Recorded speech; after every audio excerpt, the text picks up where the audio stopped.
Now, I'm gonna caveat that with, I hate the term imposter syndrome.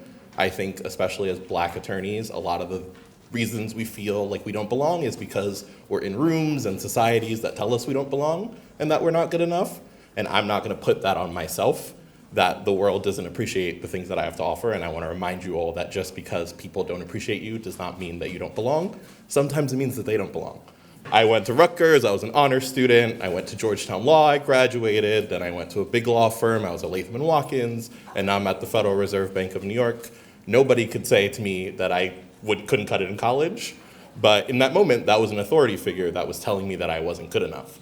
I don't think that I'm the one with the syndrome. I think maybe he had idiot syndrome for not seeing my potential, and I'm not gonna put that on me. To feel doubt is to be human. You don't know any human who doesn't feel doubt. Sometimes they look like they don't feel doubt. I got a lot of times in law schools, people were like, Dyllan, you're so confident. And I was like, I actually was crying in my room earlier about having to take this test, but I'm glad to know that I can serve the face that tells you that I know what's going on here.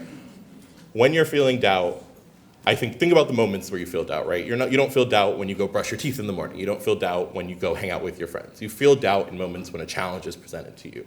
And I want you all to think about doubt as a moment of challenge.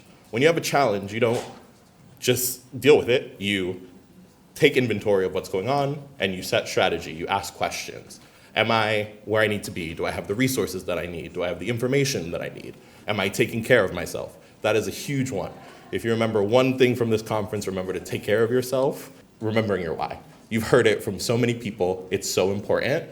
In moments like this, you're at this conference, you're feeling energized. You're like, I know my why. I'm not gonna forget it. But it's in the moments when you're feeling doubt, when you faced a failure, when you faced a setback, that why is gonna be extremely unfamiliar, and you're gonna want to be able to look back at it. I actually encourage you to write it down, put it in your journal, send yourself an email, leave it in the notes app, something that you can go back to. You can update it when your why changes, you can look at it, but in the moments when you're having weakness, to be able to go back to it.